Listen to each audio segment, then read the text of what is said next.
Good morning बच्चों। 8th class विज्ञान विषय में आपका 5वां पार्ट चल रहा है कोयला और पेट्रोलियम। कोयला और पेट्रोलियम के बारे में हम लोगों ने कल के वीडियो में ये देखा, कोयला कहाँ से प्राप्त होता है, कोयले की क्या कहानी है, कैसे बनता है वो, है ना। कोयला फॉर्मेशन की जो मेथड है वो हम लोगों ने पढ़ी कल के। कोयला किस प्रकार से जो वनस्पति थी प्राचीन समय में, उसके पृथ्वी के उथल पुथल होने से या बाढ़ जैसे प्राकृतिक कारणों से किस तरह से वो नीचे दब गई और अत्यधिक ताप और दाब होने के कारण किस तरह कोयले में बदल गई। कैसे कोयला जीवाश्म ईंधन कहलाए ये भी आपको बताया था हमने, क्योंकि ये मृत अवशेषों से बना है वनस्पति के, इसीलिए इसको जीवाश्म ईंधन का दर्जा दिया गया। और इस पार्ट में हम लोग जीवाश्म ईंधन के बारे में ही पढ़ रहे हैं। कोयला पढ़ लिया, कोयला कैसे प्राप्त हुआ ये भी पढ़ लिया, कोयले के परिष्करण द्वारा कितने, जैसे कोक है, कोयला गैस है, ठीक है, कोलतार है, ये भी हम लोगों ने कल पढ़ लिए थे। क्या उपयोग है इनका ये भी हम कल के वीडियो में पढ़ चुके हैं। अब इस लेसन को आगे बढ़ाएंगे कोयला और पेट्रोलियम का, और अगला टॉपिक आपका इस लेसन में जो है वो है पेट्रोलियम। तो देखो पेट्रोलियम क्या चीज़ है। आप जानते हैं कि ईंधन के रूप में पेट्रोल का उपयोग हल्के स्वचालित वाहनों जैसे मोटरसाइकिल, स्कूटरों और कारों में होता है। लाइट मोटर व्हीकल में होता है ना, हल्के जो स्वचालित ऑटोमेटिक जो वाहन चलते हैं उनमें। भारी मोटर वाहनों जैसे ट्रक और ट्रैक्टरों को चलाने के लिए डीजल काम में आता है। और हैवी मोटर व्हीकल जो होते हैं उनको चलाने के लिए क्या आता है, डीजल काम में आता है। ये ईंधन प्राकृतिक स्रोत से ही प्राप्त होते हैं जिसे पेट्रोलियम कहते हैं, ठीक है। आपका डीजल पेट्रोल कहाँ से प्राप्त होता है, पेट्रोलियम से ही प्राप्त होता है। और पेट्रोलियम एक प्राकृतिक स्रोत से प्राप्त होने वाले पदार्थ है। पेट्रोलियम शब्द की उत्पत्ति पेट्रा मतलब चट्टान से हुई है, और ओलियम का मतलब होता है तेल। तो इस तरह से पेट्रोलियम शब्द का मतलब क्या हुआ, चट्टानों का तेल या चट्टान से निकला तेल, ठीक है। पेट्रोलियम का क्या मतलब हुआ, चट्टानों से निकला तेल, क्योंकि पेट्रोलियम शब्द दो शब्दों से मिलकर बना है, पेट्रा प्लस ओलियम। ओलियम का मतलब तेल है और पेट्रा का मतलब चट्टान है, क्योंकि ये ज़मीन के नीचे की चट्टानों के मध्य से निकलता है। चित्र 5.4 में देखेंगे हम लोग आगे।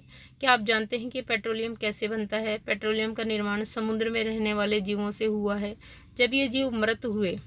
अब देखो जैसे कोयला बना था वैसे पेट्रोलियम कैसे बना, ये है, ये यहाँ से आप लिख सकते हो पेट्रोलियम की निर्माण की विधि, कि समुद्र में रहने वाले जीवों से हुआ। जब ये जीव मृत हुए, इनके शरीर समुद्र के पैंदे में जाकर जम गए, फिर रेत तथा मिट्टी की तहों द्वारा ढक गए। लाखों वर्षों में वायु की अनुपस्थिति, उच्च ताप और दाब के कारण जीवों को पेट्रोलियम और प्राकृतिक गैस में परिवर्तित कर दिया, ठीक है। वहाँ भी ये भी बिल्कुल वैसे ही बने जैसे कोयला बना, लेकिन ये समुद्री जीवों से बने हैं। जब समुद्र में जीव मरे होंगे तो मरे हुए जीव जो है वो तलहटी में जाकर जम गए, धीरे धीरे उन पर रेत जमा होती गई। वहाँ उच्च ताप और दाब और वायु की कमी के कारण ये क्या हो गए, पेट्रोलियम और प्राकृतिक गैसों में बदलते चले गए। ये देखिए आप, पेट्रोलियम तथा प्राकृतिक गैसों के भंडार देख रहे हो आप। तैलाशय चट्टानें, अप्रवेश्य चट्टानें, गैस, तेल, जल, ये देखो ये जल, यहाँ तक कि तेल, ये गैस, ठीक है, ये तैलाशय चट्टानें अंदर। तो इस तरह से आप इस चित्र जो है वो स्टडी कर सकते हो आपकी बुक से। चित्र 5.4 देखिए, जो पेट्रोलियम और प्राकृतिक गैस के भंडारों को दर्शाता है। आप देख सकते हैं कि पेट्रोलियम तेल और गैस की परत जल की परत के ऊपर है। क्यों है ऊपर, क्योंकि हमेशा जो है वो आपने देखा होगा कि अगर हम लोग पानी के अंदर केरोसिन डालते हैं तो ऊपर ही तैरता है पानी के, यानी पानी का घनत्व केरोसिन के घनत्व से ज़्यादा है। तो तेल का घनत्व ऊपर होने के कारण यहाँ जो ये गैस और ये तेल है ये पानी की सतह से ऊपर है, ये पानी की सतह है, क्योंकि पानी भारी होता है और ये हल्के होते हैं।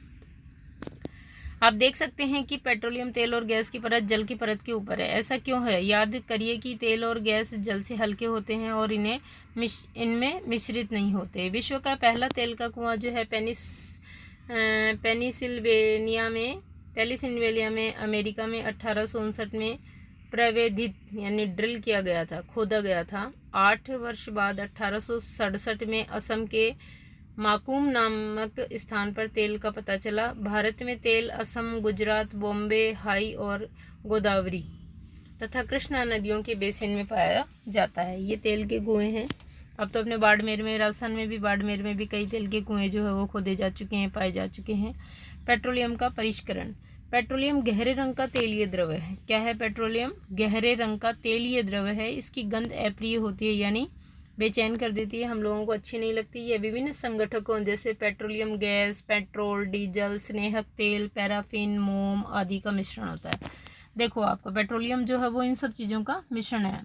पेट्रोल, डीजल, स्नेहक तेल, पैराफिन, मोम आदि ये सब यानी पेट्रोल के निष्कर्षण से, पेट्रोलियम के निष्कर्षण से ही प्राप्त होते हैं। पेट्रोलियम के विभिन्न संगठनों प्रभाजी या प्रभाजों को पृथक करने का प्रक्रम परिष्करण कहलाता है। अगर हम लोग पेट्रोलियम से ये विभिन्न चीज़ें अलग करते जाएं, पेट्रोलियम गैस, पेट्रोल, डीजल, स्नेहक तेल, पैराफिन, मोम, तो इसको हम कहेंगे पेट्रोल का परिष्करण, है ना, पेट्रोलियम का परिष्करण यानी इनसे अलग करना। और ये देखिए आप, ये जो मशीनरी है ये चित्र में, इसके द्वारा हम पेट्रोलियम का परिष्करण कर सकते हैं। पेट्रोलियम परिष्करणी है ये। यह कार्य पेट्रोलियम परिष्करणी में संपादित किया जाता है। चित्र 5.5 देख लीजिए आप। पेट्रोलियम के विभिन्न संघटक और उनके उपयोग सारणी 5.1 में दिए गए हैं। पेट्रोलियम और प्राकृतिक गैस से अनेक उपयोगी पदार्थ प्राप्त किए जाते हैं, इन्हें पेट्रो रसायन कहते हैं। ये पेट्रो रसायन की परिभाषा है आपकी यहाँ। इनका उपयोग अपमार्जक, रेशे, पॉलिएस्टर, नायलॉन, एक्रिलिक आदि, पॉलीथीन और अन्य मानव निर्मित प्लास्टिक आदि के औद्योगिक निर्माण में किया जाता है। प्राकृतिक गैस से प्राप्त हाइड्रोजन गैस का उपयोग उर्वरकों यानी यूरिया के उत्पादन हेतु किया जाता है। किसका? हाइड्रोजन गैस का। अपने बहुत अधिक व्यावसायिक महत्व के कारण पेट्रोलियम को काला सोना भी कहा जाता है, ब्लैक गोल्ड। याद रखिए आप, ब्लैक गोल्ड किसको कहा जाता है?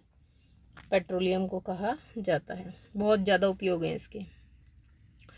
तो ये देखिए पेट्रोलियम के विभिन्न संगठक और उनके उपयोगी सारणी आपको यहाँ से होमवर्क में भी बनानी है, कॉपी में, और लिखना है। पता होना चाहिए आपको कि पेट्रोलियम के कितने घटक हैं और कैसे प्राप्त होते हैं, वो क्या उपयोग है उनका। पेट्रोलियम के संगठक देखो, सबसे पहले द्रवित petroleum LPG, liquid petroleum gas, ठीक है। घरों और उद्योगों में ईंधन के रूप में हम लोग गैस सिलेंडर में काम में लेते हैं ना, LPG है वो। फिर है पेट्रोल, मोटरसाइकिल, मोटर, ईंधन, शुष्क धुलाई के लिए, ड्राई क्लीन के लिए, शुष्क धुलाई मतलब ड्राई क्लीन के लिए काम में आता है। मिट्टी का तेल, स्टोव, लैंप और जेट वायुयान के लिए ईंधन के रूप में। डीजल, भारी मोटर वाहनों और विद्युत जनित्रों के लिए ईंधन। स्नेहक तेल, स्नेहक के रूप में, है ना। लुब्रिकेंट या जिसको ग्रीस कहते हो आप, कल पुर्जों को घिसने से बचाता है ये, तो वहाँ कल पुर्जों में या मशीनों में डाला जाता है स्नेहक तेल, घर्षण कम करने के लिए। पैराफिन, मोम, मरहम, मोमबत्ती, वैसलीन आदि बनाने में। बिटुमिनी, पेंट एवं सड़क निर्माण में। तो ये देखा आपने कि किस तरह से